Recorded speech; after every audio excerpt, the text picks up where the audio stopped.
Welcome to Inside Equine Minds, a podcast where I, Caitlin Hendry, meet with trainers, riders, and grooms to dive deep inside the minds of the most successful horses in various disciplines. We'll take you behind the scenes from the horse's perspective to learn about how these horses are trained and managed in a way that strengthens their mental game and fuels their success. This podcast is brought to you by EQBI, or Equine Performance Identities, which is a personality profiling tool to help you understand your horse at an individual level. An EQBI profile provides information about your horse's individual needs and motivations so you can manage and work with them in a way that brings out their best. An EQBI profile can also inform breeding and sales by providing information about temperament to ensure the best match possible between either horse and rider or stallion and mare. This episode marks the 10th episode of Inside Equine Minds. We'll be taking a short break to record more episodes, but in the meantime, be sure to follow us on social media for updates.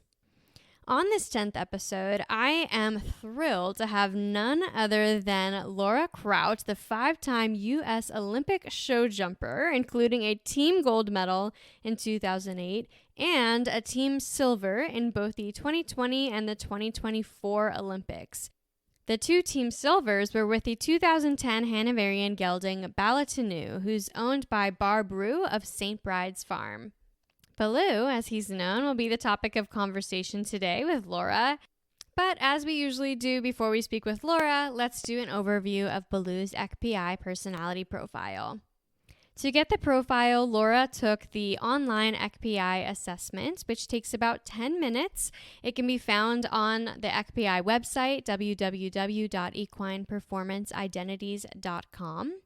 Using Laura's inputs, she told me which behaviors she observed and how often, and I used those inputs to determine where Balou falls on each of the 4 spectrums that EQBI measures.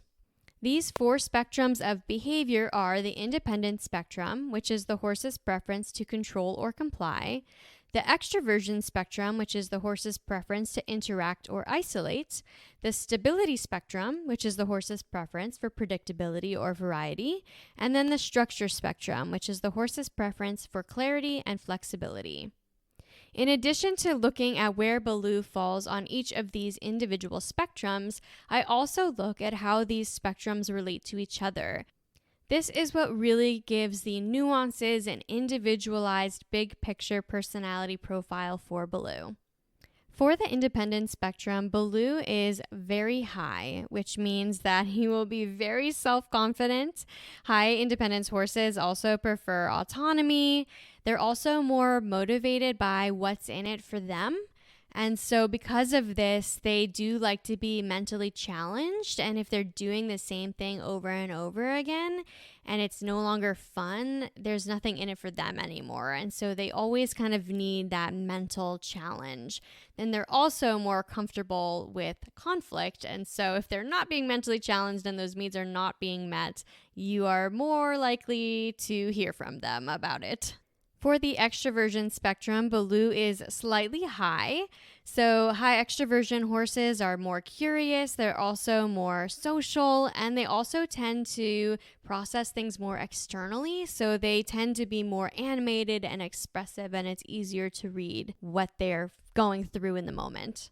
Balou is considered situational stability. So for situational spectrums, it's important that we look at how that spectrum relates to the other spectrums to really understand how it shows up. For example, Balou's structure spectrum is higher than his stability spectrum, which means that he will likely be more careful with rules and prefer to be in more of a consistent routine. He's not going to like when those rules or that routine is changed on him.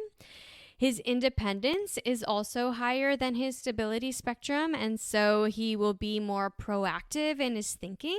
He might not always wait to be given direction, especially if he thinks he knows what's going to happen. He might make that decision on his own. His extroversion spectrum is also higher than his stability, and so he will not hesitate really to interact with new people or new horses. There may be a little bit of a trust thing with the high structure, but because he has the braveness from his high independence and the social and curious aspect of his high extroversion, he's really probably not going to have any hesitation with meeting new horses or new people. For the structure spectrum, Balou is considered high, and high structure horses, they like clarity. They also are usually more sensitive, and because they're more sensitive, they're usually more careful in the ring, not wanting to hit jumps, not wanting to walk through puddles, etc. We talked about some of the relationships between the spectrums already when we talked about the stability spectrum, but there's two other relationships that I want to mention before we talk to Laura. The first one is his independence and extroversion relationship. Both are on the high side of the spectrum, but his independence is higher than his extroversion. So even though he's going to be social and curious and want to be liked, he is going to want that all to sort of be on his terms because of that high independence. Also, when we see this relationship where the independence is higher than the extroversion, we see more task-oriented behavior. So even though he is going to be social and he's going to like those relationships, when it comes to crunch time or when he's under stress, we may see more of that more task-oriented behavior. That second relationship that I want to mention is between his high independence and his high structure, also both on the high side. But again, his independence is a little bit higher than his high structure, which means that he will be more risk tolerant. In new situations, even though he likes clarity from the high structure, he has the self-confidence and the braveness from the high independence to sort of carry him through those situations where there might be more ambiguity. Just like with all the other guest horse profiles, if you want to see Balou's profile, it is available on the Inside Equine Minds Patreon account. The Patreon members get all of the guest horse profiles for free, or if you want to just purchase one particular profile, you can do that on the Patreon account as well. In addition to getting the guest horse profiles for free, Patreon members also get early access to the podcast content and discount codes for ECPI services. Now that we've done an overview of Balou's ECPI profile, let's talk to Laura. Welcome, Laura. I'm really glad you could make it onto my podcast. I know that you're really busy, so I really appreciate you taking the time to be on my humble little podcast. I really am excited to talk with you about Balou, and I love starting by asking people sort of their favorite and then the most challenging thing. So we'll start with the favorite side. So which of Balou's characteristics do you appreciate the most? Oh, gosh, it's funny. He has so many characteristics that I do appreciate. And it just depends on which realm we're talking.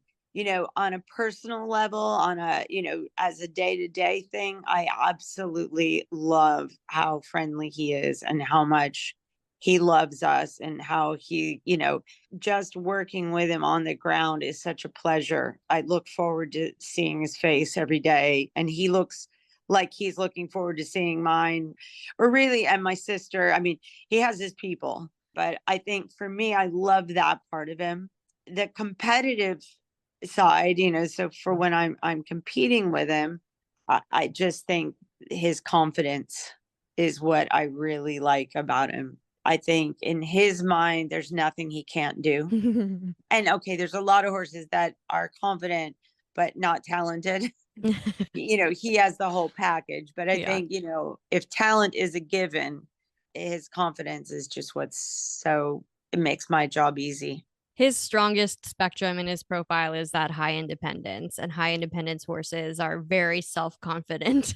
Even though he is high structure, and high structure horses like to know the right answer, but because his independence is higher than his structure spectrum, he is more risk tolerant.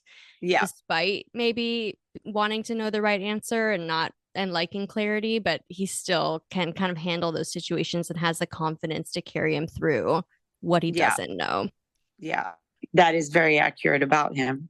I wish I'd have had him as a young horse. I didn't get him until he was 11. So by the time I got him, yeah, he was already well on his way to sort of being consistent and developed. Rumor has it when he was young, he was very, very, very, very difficult. So I would have been interested to see him then. On the flip side of that question, what do you think is the most difficult thing about Baloo's temperament?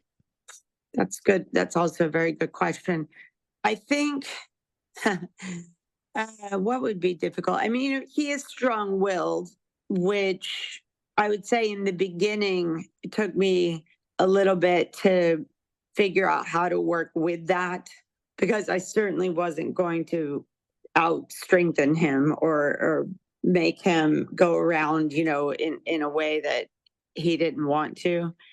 I still think that in essence is a positive sort of for who he is.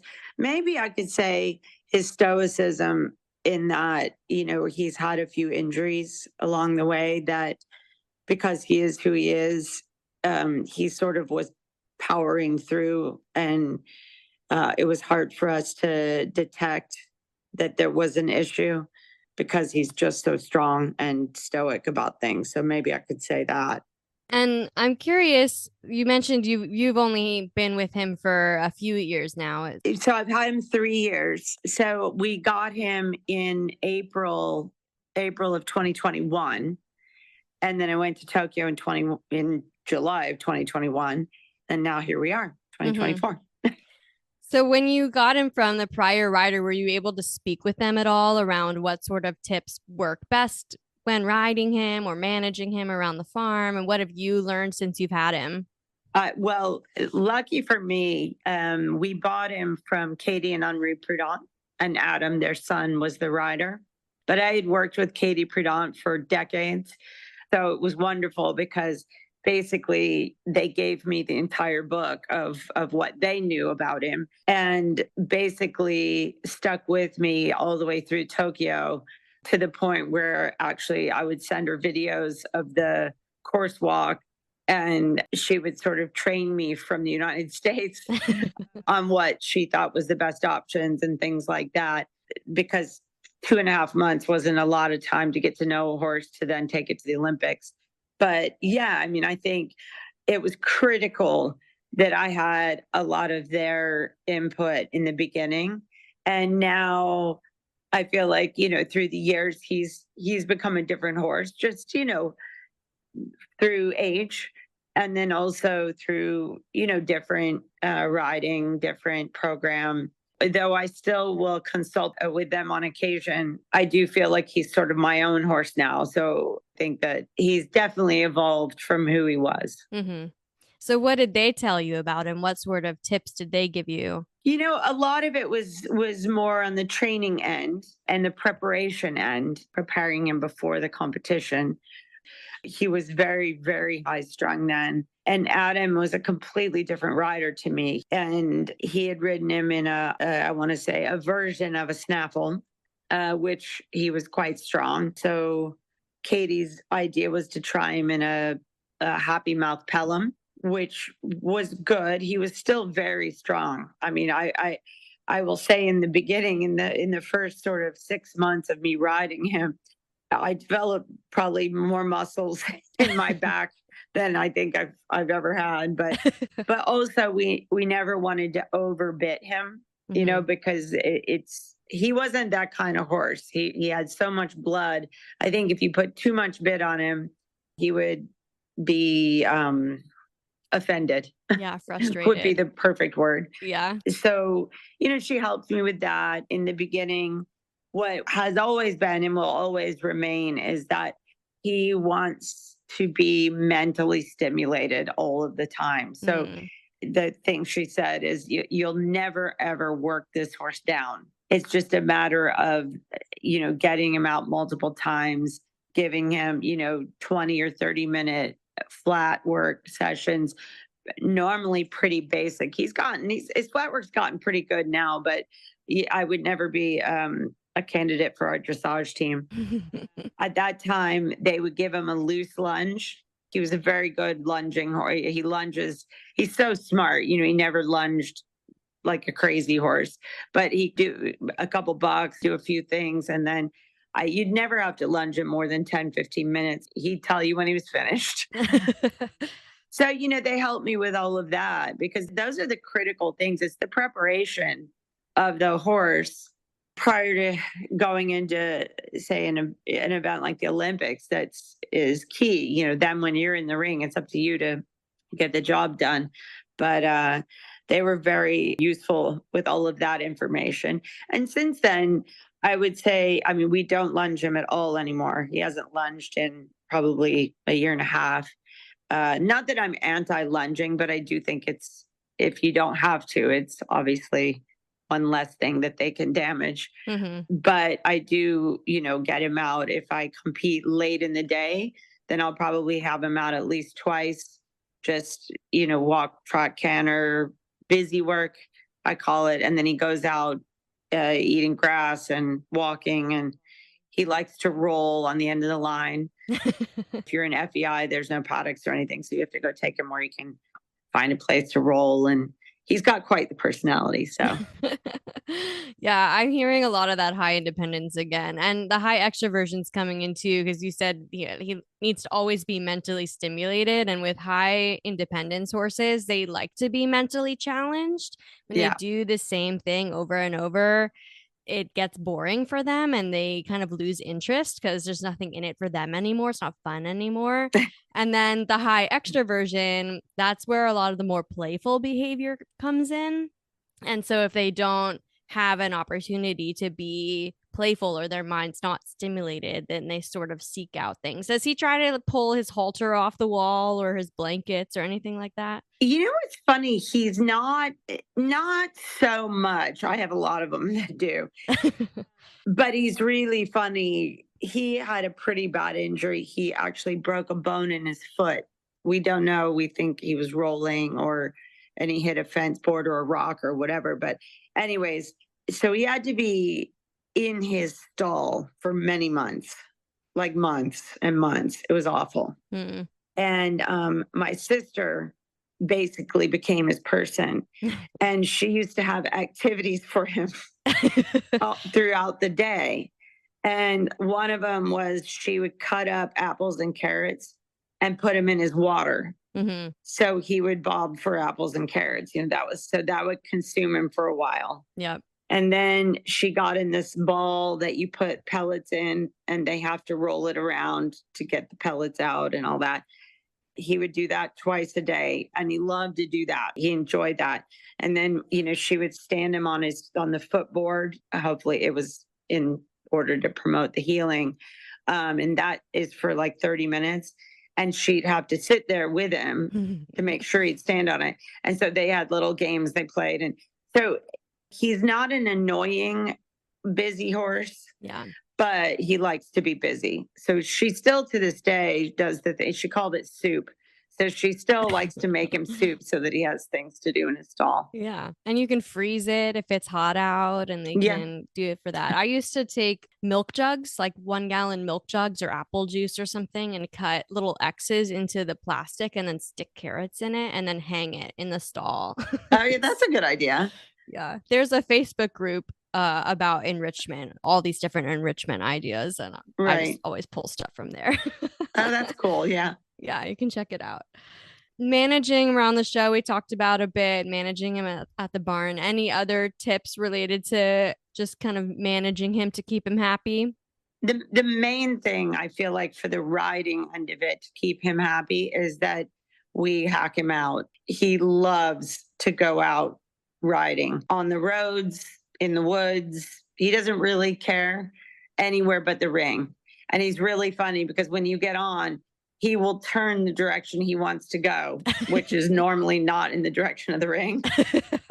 And wherever we are. So he'll figure out wherever we are and which direction is not the ring. And that's the direction. He's never nasty about it. He never pins his ears if I head to the ring. He never, but he definitely, the minute I step on him, he's like, okay, we're going to go that way, like towards the direction he thinks is the way out of going round and round and round in circles. Yeah. Again, with that kind of mental enrichment, wanting to do something different and mix it up. How do you feel his personality suits being a show jumper? Well, to be a show jumper, I mean, at that level, they definitely need confidence and bravery.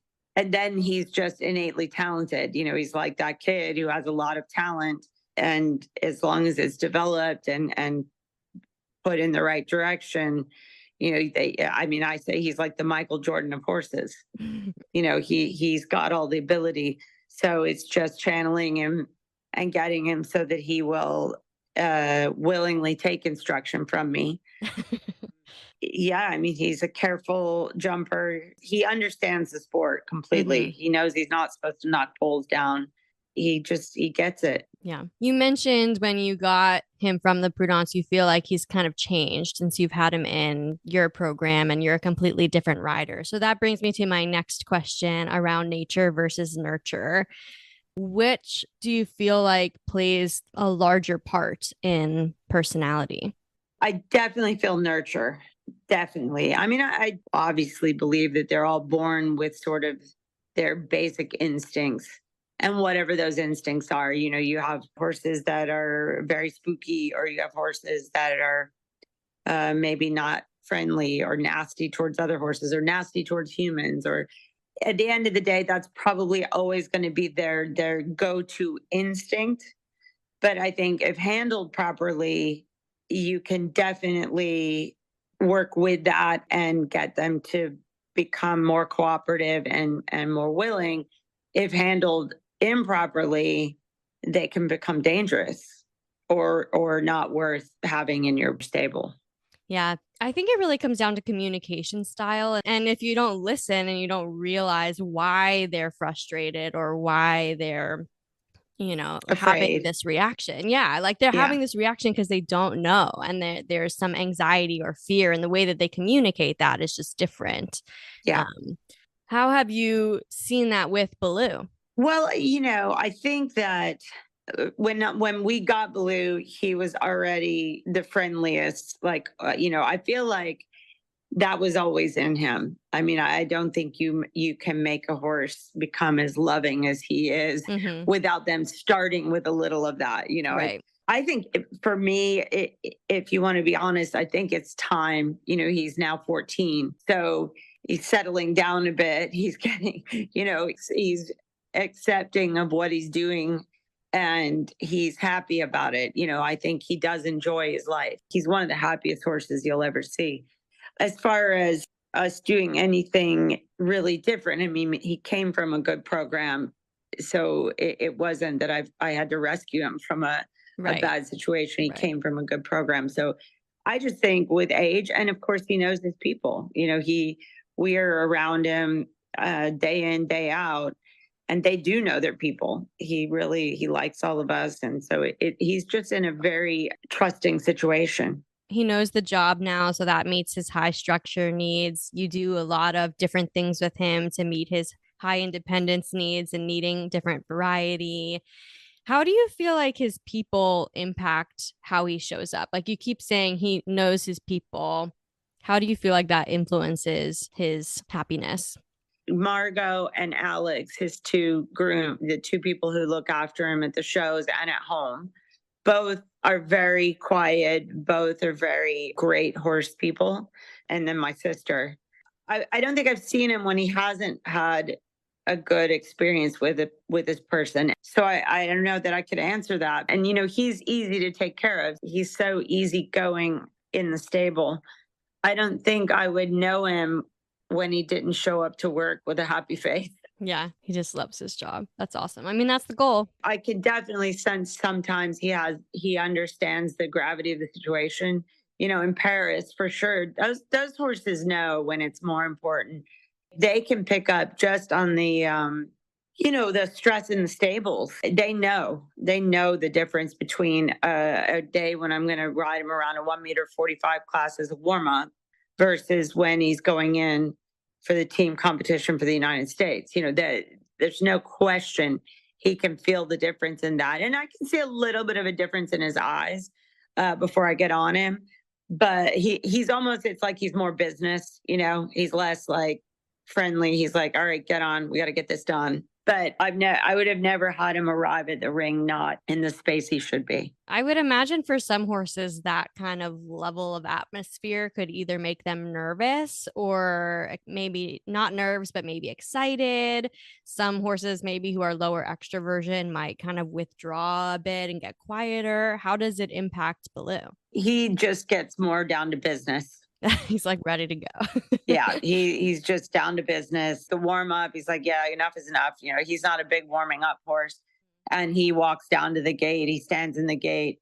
I have a thing that I do with him, and Adam did it, so I've just never changed it. I never trot into the ring. I only ever walk in. I let him walk in till he decides he wants to stop. He stands. He always looks around, like surveys sort of his surroundings. And then when it's time to go, I pat him on the neck and then we go, which he's the only horse I do that with, but that's what he wants. It's like he needs to just have a moment.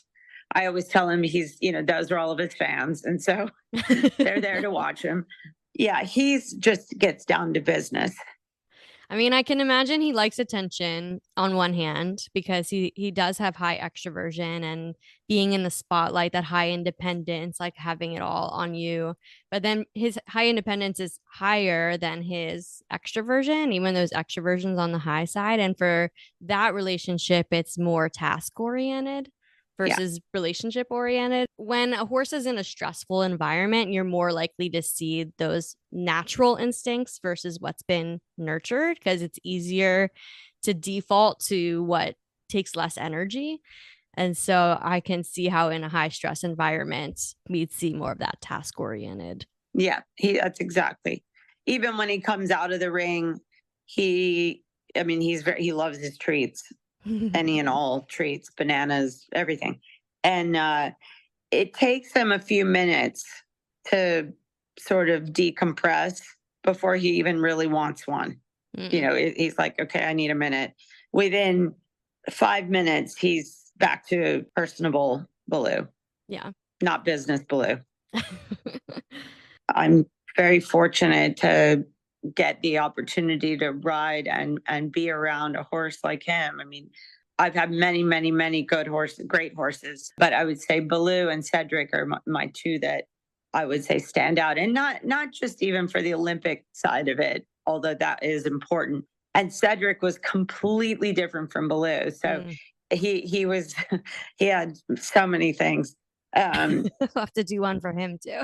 Yeah, Cedric, you'd need like 2 hours. He needs Sigmund Freud. Like he had many issues, but in his core, he also was the friendliest.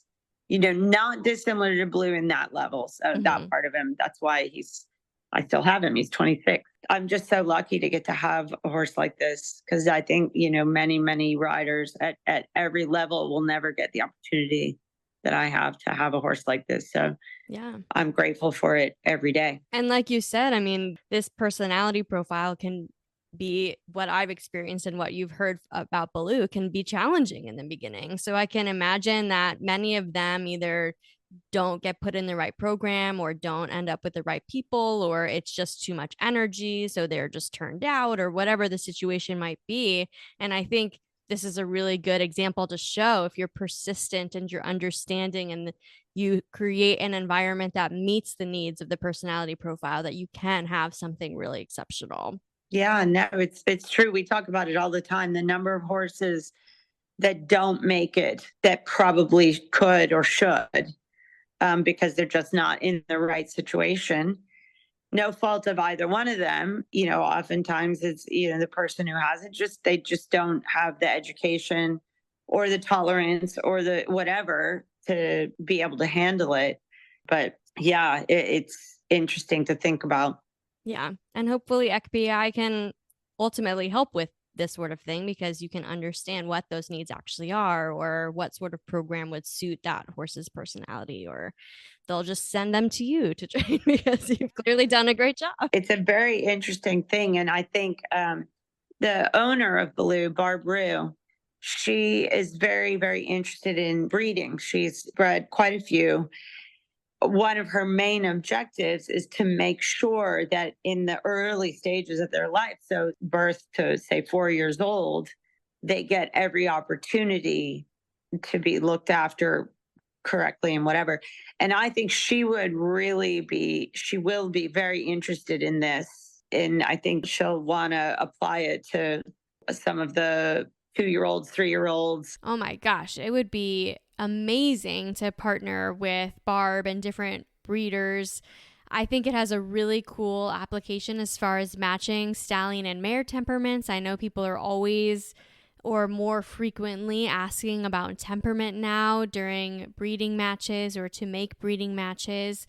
And as far as setting up these young horses for success, I think it could have a huge application to really make sure that we're helping these horses start their riding career on a positive note and on a good foot so they actually enjoy the process and are willing partners in that process. I definitely think she will appreciate this. When I filled out the questionnaire and then when I got the results, I was like, that's impressive, and I'm not saying it, I don't want to sound like I'm not easily impressed, but I've been at this for a long, long time. And I've had a lot of people with ideas and things come to me, but this one was good. I think this is good. If you want to know your horse's profile, you can get a profile at the EQPI website, which is www.equineperformanceidentities.com. If you like this podcast, we'd really appreciate if you showed us some love by rating, following, and sharing with others. Thanks for listening, and we hope you tune in next time.